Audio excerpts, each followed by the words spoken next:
Carolina to beat the Giants. I don't have the balls to make this prediction, or the balls to bet it, but there's just this voice floating in the back of my head that says the Giants are going to win this game. It's floating back here. I don't have the balls to make that pick on here. I don't have the balls to recommend anyone betting it, but that voice is in the back of my head. And that, my friends, will be the introduction of my life lesson to you all when it comes to whether your football picks or your just fantasy or even life in general. When you're doubting yourself, you're questioning yourself. When in doubt, go with your gut. You're gonna be right, you're gonna be wrong. But when you're right, it feels really good, don't it? And I wish I'd gone with my gut.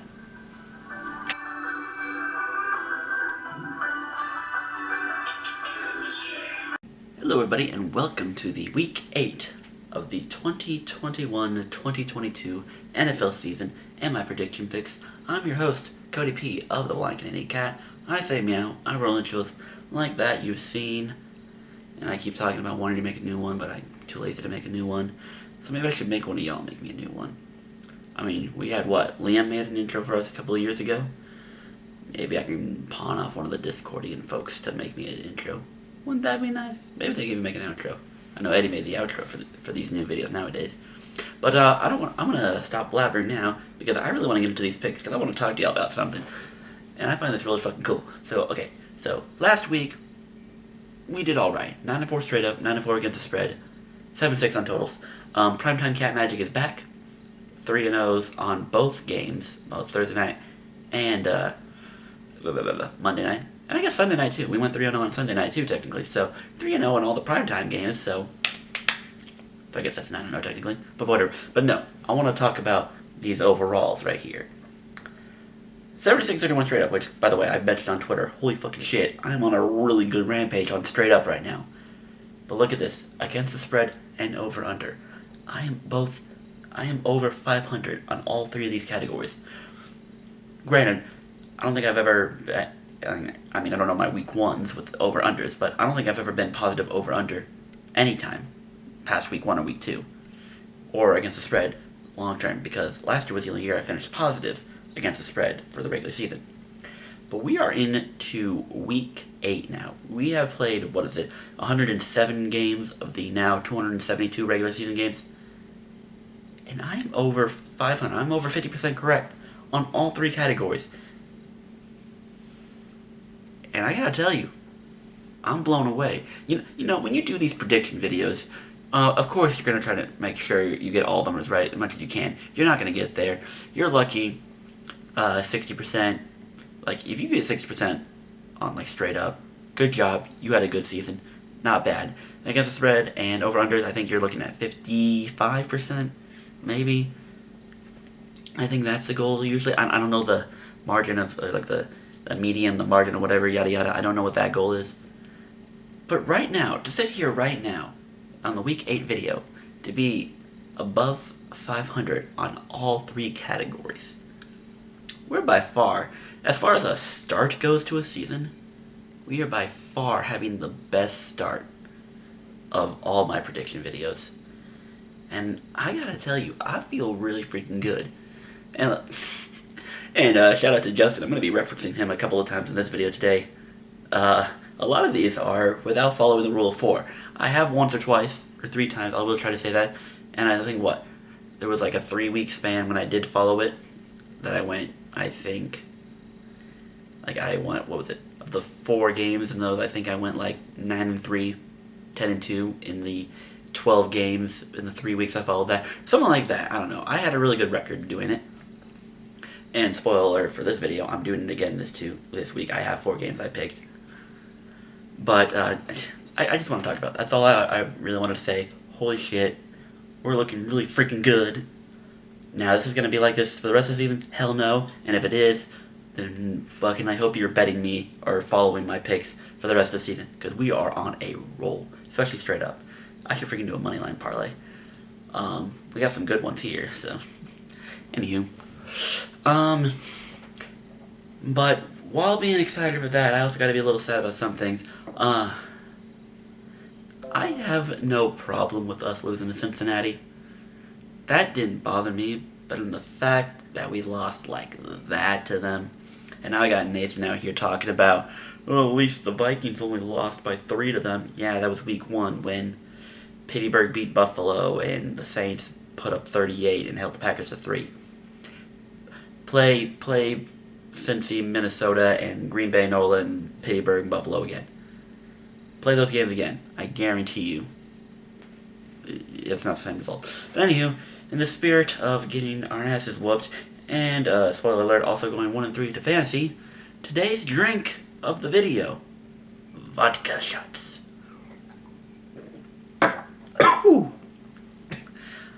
I haven't had real alcohol in almost 4 months, so I'm going to enjoy that. And I'm going to get me another one going as we roll these picks in, ladies and gentlemen.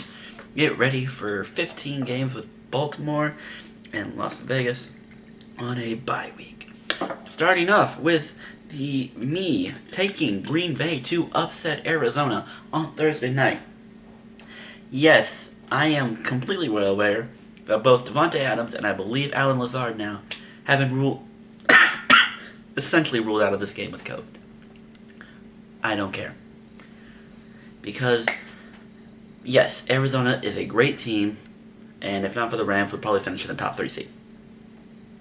Green Bay is a great team. While they've been middling against their competition, they are a great team. Arizona is not going to go 17-0. I will tell you that right now. And even without the weapons, you got Aaron Rodgers, you got Aaron Jones, Robert Tunyon's probably going to be a lot more involved in this game. And Mercedes Lewis, maybe. I just really like Green Bay in this game. I do. It's one of those upsets that, like, you don't think too much about, but you know, because, like, it's a good team against a team who's feeling themselves at this point. And to be honest, even at 31-5, I was not totally impressed with Arizona. Yes, the Zach Ertz edition is great, but I like Green Bay. I do. And it is what it is with COVID, but I just really like Green Bay. Next, I have Atlanta taking care of Carolina. Carolina has been on a 4-game losing streak. And you know how bad you have to be playing for me to actually bet Atlanta?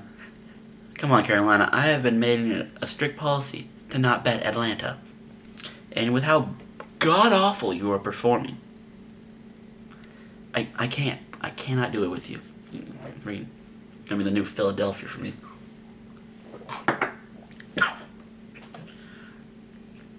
I'm frustrated. I'm frustrated with them.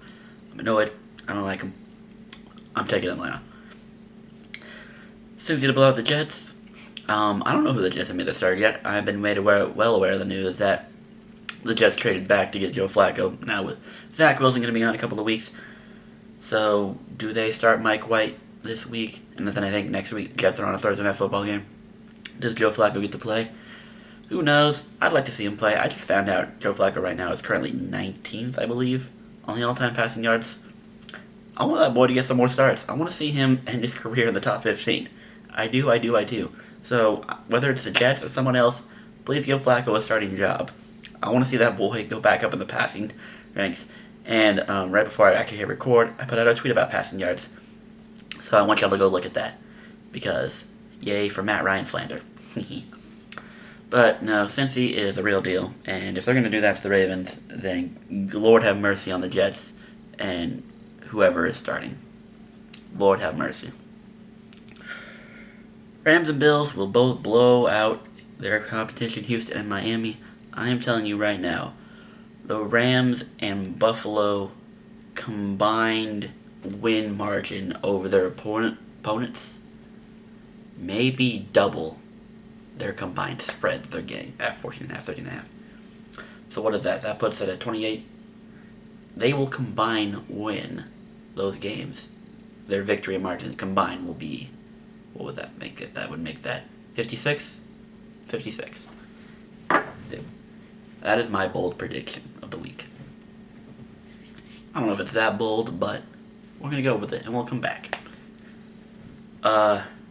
Speaking of Philadelphia, I can say fuck Philly again. Because fuck Philly. Honestly. The last 2 weeks now. They have backdoor covered Tampa on that Thursday night game, and Tampa didn't give me the field goal, so I didn't get the over or the spread of the cover the -7. And then this week, in a game that was going to perfectly lay the under, they scored 2 late touchdowns in the fourth quarter for the over to hit and ruin my over-under total a little more. So now that Joe Flacco's left Philly and he's back in New York now, all my heart, fuck Philly. Detroit's getting their first win of the season again. Because fuck you, that's how I feel. Cleveland over Pittsburgh. I don't know who's going to be healthy in this game. I haven't looked at any injury reports. I'm going to assume Baker's healthy at this point as I'm pouring another vodka shot. Because, certain teams make me angry. But I'm going to give Pittsburgh the benefit of the doubt of covering either way. I don't know how confident I'm supposed to feel in Cleveland. And, a 3-point win against Denver with Case Keenum, that's kind of exactly where I expected that to be. So, could Pittsburgh win this game? Yes. But I'm going to give it to Cleveland. Pittsburgh to cover, so essentially I'm cheating. It is what it is. I'm going to win one of those. And maybe I'll win both. Who's the Cleveland kicker? Game-winning field goal. For the Cleveland kicker, who the fuck it is. I don't even know who it is anymore.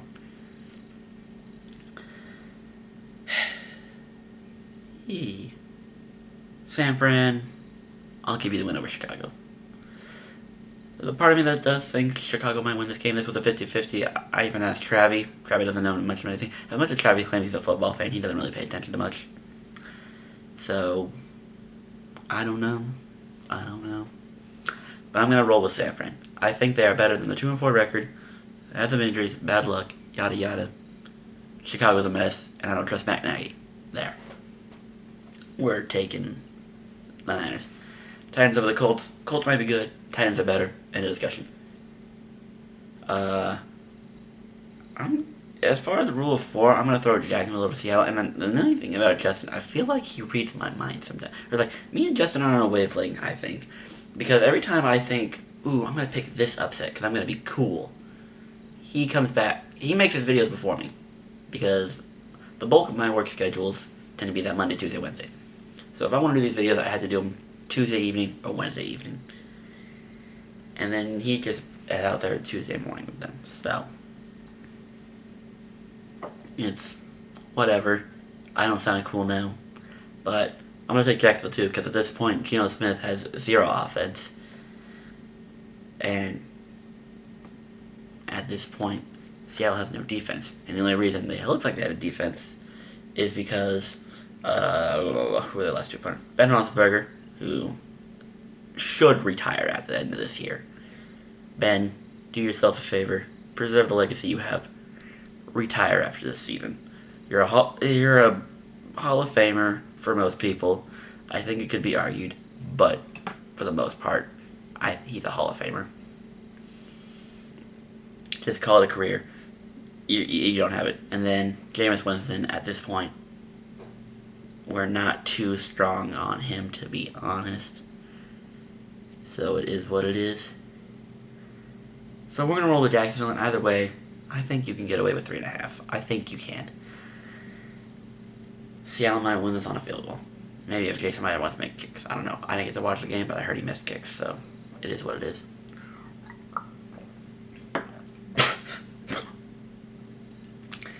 I think the Chargers win. You can make an argument for New England covering. I'm not too into it, so I'll take the 5.5. It might be a risk, but I'm going to do it, especially with the loss they had to the Ravens a couple weeks ago. They're going to want to rebound. They're going to want to make it look good. So I think you can get away with 5.5. I think Tampa probably demolishes New Orleans, if we're going to be real. I think they demolish them. And then for my fourth dog, I like Washington over Denver because I don't have faith in Denver. I don't. I really don't. So I'm taking DC to win. In what's probably going to be a really shitty, boring game. Or it could be a shootout because somehow 2 teams can do a shootout. Because sometimes that happens in the NFL. But no, I'm taking DC. I have 0 faith in Denver. I'm going to trust DC a little more. Dallas over the Vikings. I think Dallas is the top 5 team in the AFC. Or NFC. Have I become a lightweight since I haven't drank in the last 4 months? Because I'm feeling it already. And then I know this one will get Justin. But I am taking KC minus 10 over the Giants. Because while the Giants beat the Panthers at this point, I don't trust the Panthers to be a good team. So with the Giants winning that game, it doesn't mean much to me. Because at this point, I don't think the Panthers are a good team. I don't. I think they're a bottom 5 team now. Maybe not bottom 5, but like bottom end. I think that 3-0 means absolutely nothing to me now. So bottom end. And yes, KC, I don't know what the fuck's going on with them, but it is what it is. I am taking KC to cover 10. And I'm going to call you out, Justin. If KC does not cover 10, I request that you either get at me, private message, because you have my contact information, on Twitter, on your channel, because I know you record your videos before mine. Call me out. Give me a dare. Make me do something embarrassing, something stupid, whatever. I don't care. Please call me out. I'm taking KC to cover that 10. And if they don't, by all means, please tell me to do something. Please make me do something stupid, something just outrageous. Do something. I am begging you at this point. Because as bad as KC is, I don't think the Giants are a good team. They should be a good team, but they are not a good team. So by all means, call me out if KC does not cover that 10. I'm going to take them to cover that 10. And that is, and yes, let's go. I'm not afraid. And those are your picks, folks. We're going to pick over into fantasy. Like I said, I went 1-3. So it has not been a good year for me in fantasy. It has not at all, if I'm to be completely honest.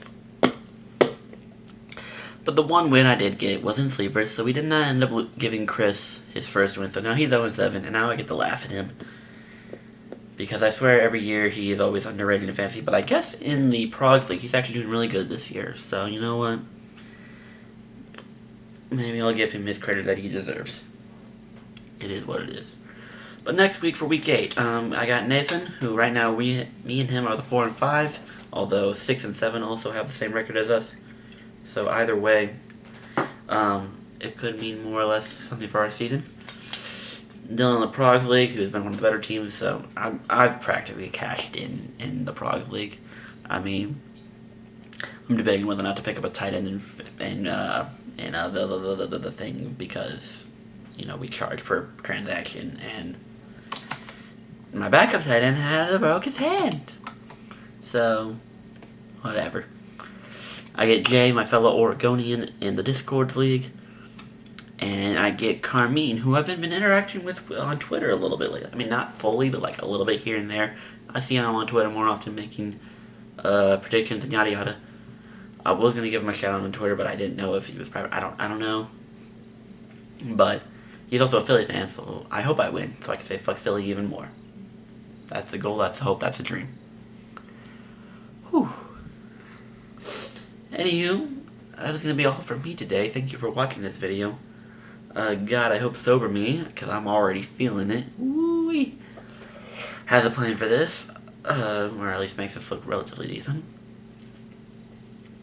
Again, I'm calling out Justin. I'm taking KC minus 10. He's calling people crazy if they take KC minus 10 in his video. So I'm going to call him out again. Hey, I'm taking them. And if they don't cover it like you're saying they won't, get at me. Get at me. I will do a challenge. I'll even record it and put it on my next week's prediction video. I am telling you. Come at me, Justin. Let us make this interesting. Wow, yep, I'm already gone. Let's have another one. Follow me on Twitter, CanadianCatCP, for all my over-under picks. And whether it be football talk or just random bullshit in general. Follow me on Instagram, Blind Canadian Cat. Follow me on Twitch, The Blind Canadian Cat. I'm hoping to stream again soon. I've just been busy. Work is now, at this point, giving me 6 days a week and then leaving me Sunday for football. I don't even know what to think at this point. But well, leave for that. Tell me to stop being lazy, because I still have enough footage from the Skyrim videos that I could probably give you 4 or 5 more episodes. I just been being lazy. Yell at Eddie. We're writing. I've sent him recordings of songs, but we just haven't got there yet. Yell at him to release some by now. Join the Discords. I'll link them, or Sober Me will link them when he's sober. And that is all for me. Thank you for liking, rating, commenting, and subscribing to the YouTube channel. I am the Blind Canadian Cat. Call me Cody P. And thank you all for watching. Oh, and don't forget to make sure you join the Facebook page of the NFL YouTube Prognosticators, where you'll see myself, Justin, Gio, Matt, and the others. Whatever. There's a lot of us. Some of us actually post on the Facebook page, some of us don't. It is what it is. And thank you all for watching. I shall catch you all in the next video, where hopefully I'm not drinking alcohol, so that way I won't be... God, when did I become a lightweight? When did I become a lightweight? I'll catch you all in the next video. Peace, love, and trust.